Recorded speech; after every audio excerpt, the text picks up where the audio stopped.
मी हळूच तिच्या पाठीमागून गेलो. साडीचा ओलसर पदर हातात घेतला आणि तिला कुजबुजलो, आज तुझ्यासाठी भिजतोय.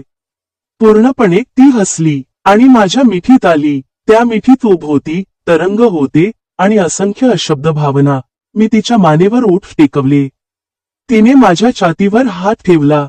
ते क्षण, कुठेच गोंधळ नव्हता, फक्त एक नाजूक धुंदी जिथे स्पर्श प्रेम बोलत होता. त्या रात्री आम्ही फक्त एकमेकांचे नव्हतो, आम्ही एकमेकांमध्ये पूर्णपणे विरघळून गेलो. प्रत्येक श्वास, प्रत्येक थरार आपल्या नात्याला खोल अर्थ देत होता. ती रात्र फक्त शरीरांची नव्हती, ती आत्म्यांची जवळीक होती. नमस्कार मित्रांनो, माझं नाव आदित्य आहे.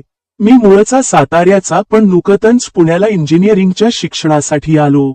सुरुवातीला हॉस्टेल्स बघितले, पण आवडलं नाही. शेवटी एका घरात पेईंग गेस्ट म्हणून राहायला आलो. आणि इथेच माझ्या आयुष्यात आली ती मायाताई. मायाताईचं घर खूप साधं, पण स्वच्छ आणि टापटीप.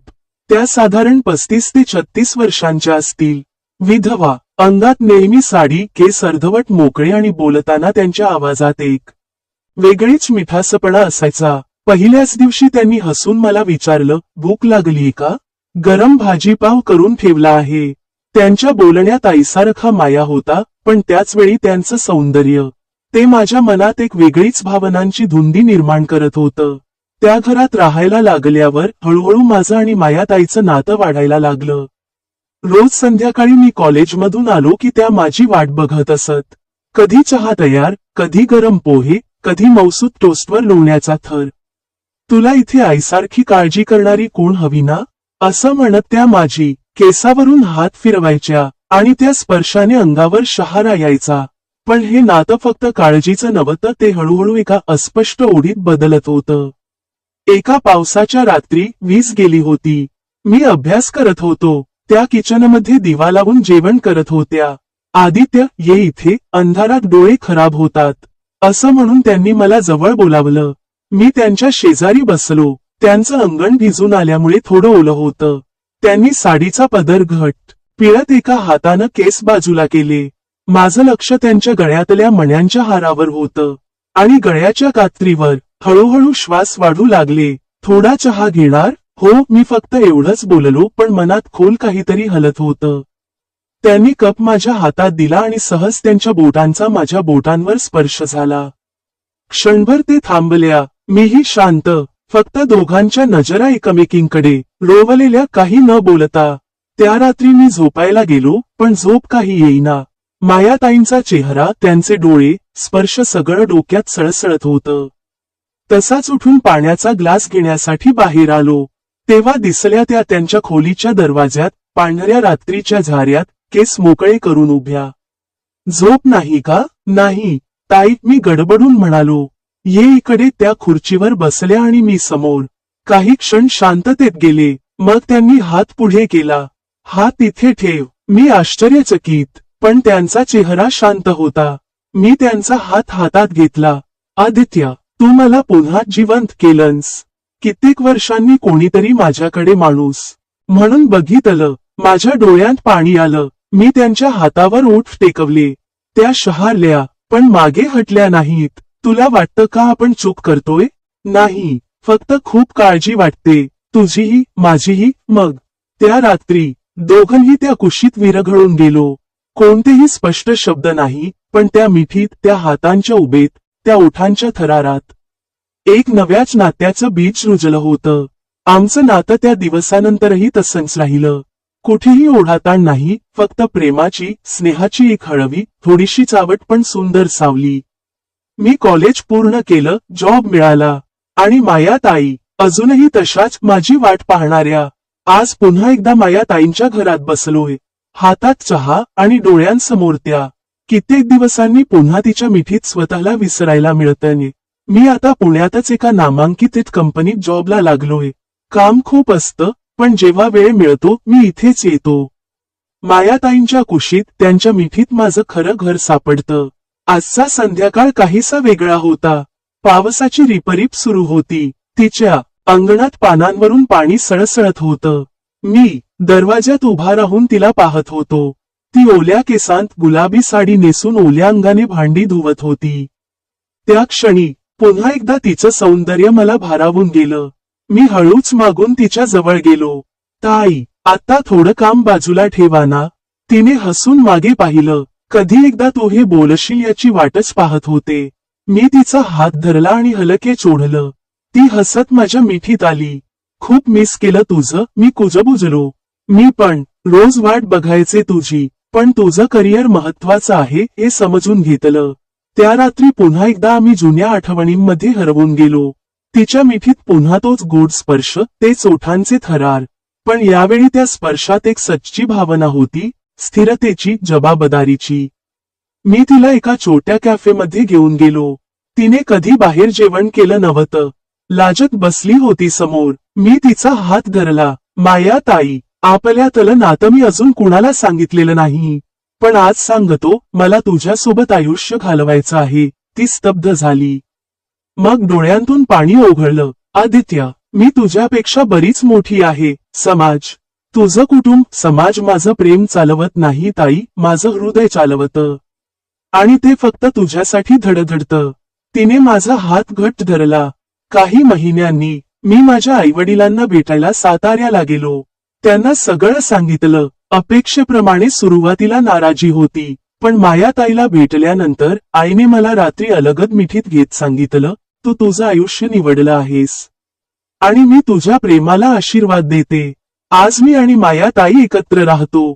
तिच्या घरात नाही तर आमच्या घरात. तिने आपल्या जुन्या आठवणी, आपली जुनी गोडशी हसणारी नजर आणि ती आईसारखी काळजी, सगळं जपलंय.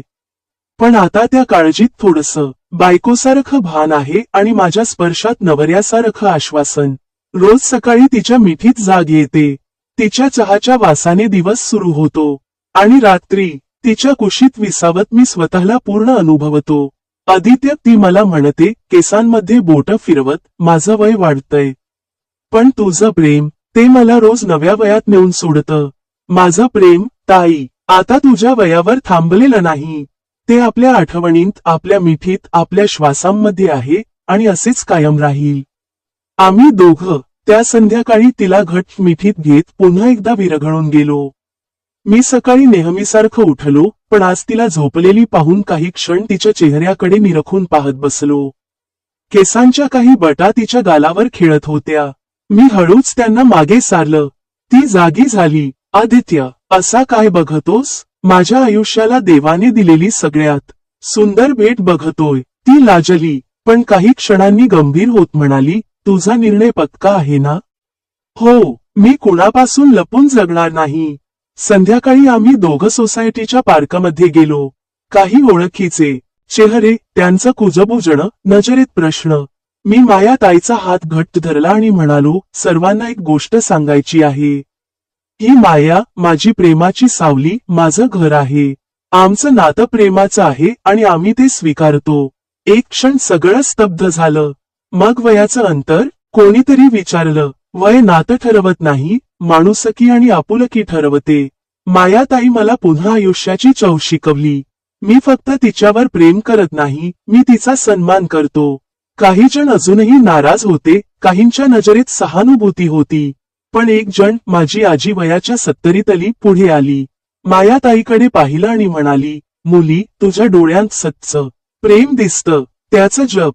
समाजाचं काय, त्यांचं कामच बोलणं. पण प्रेम, तेच खरं. मायाताईच्या डोळ्यांत पाणी आलं. मी तिला मिठीत घेतलं. पुढच्याच आठवड्यात मायाताईसह माझ्या आईवडिलांना भेटायला गेलो. आईने सुरुवातीला कठोरपणे पाहिलं, पण मायाताई समोर शांत उभी राहिली.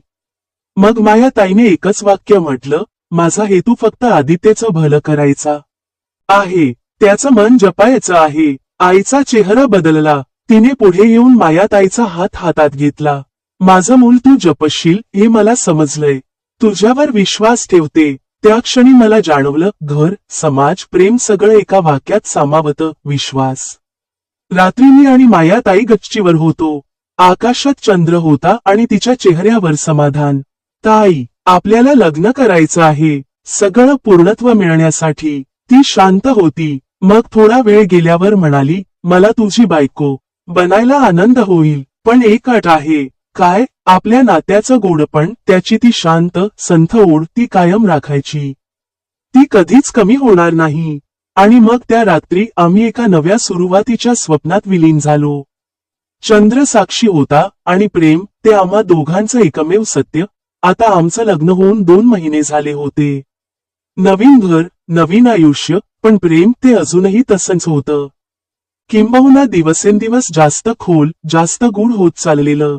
त्या रात्री पाऊस पडत होता. विजेच्या चमकांमध्ये मायाताई, आता माझी माया, खिडकी शेजारी उभी होती. तिच्या अंगावर निळी साडी विजलेली. ती हलक्या हास्याने म्हणाली, आज काही वेगळं वाटतंय. तूही भिज ना, फक्त माझ्यासाठी. मी जवळ गेलो. तिच्या ओल्या साडीचा पदर माझ्या गळ्याभोवती गुंडाळला आणि हळूच कुजबुजलो, आज फक्त तू आणि मी. बाकी सगळं विसरून जाऊ. मी तिच्या पाठीवरून हात फिरवला, साडीच्या आडून अंगाला थोडंसं स्पर्श करत. तिच्या अंगावर एक हलकीशी थरथर उमटली. माझ्या ओठांनी तिच्या गालांपासून सुरुवात केली. ती थोडीशी मागे वळली आणि म्हणाली, आदित्य, आज मला पूर्ण तुझं होऊ दे. अजून खोलवर. मी तिच्या मानेला चुंबन दिलं आणि हात साडीच्या कंबरेवरून हळूच आत शिरू लागला. तिचा देह माझ्या स्पर्शाने थरथरत होता. ती हलकेच कुशीत आली, तिचे ओठ माझ्यावर टेकले. आधी कोमल, नंतर खोल आणि उत्कट. मी तिला उचलून पलंगावर नेलं. तिच्या मोकळ्या केसांमध्ये बोटं फिरवत तिच्या कानामागून ओठ फिरवले. तुझ्या प्रत्येक श्वासात मी विरघळतो माया, मी कुजबुजलो. तिने माझ्या छातीवर ओठ ठेवले आणि पुटपुटली, आज मी पुन्हा जिवंत होते. तुझ्या प्रेमात, तुझ्या मिठीत.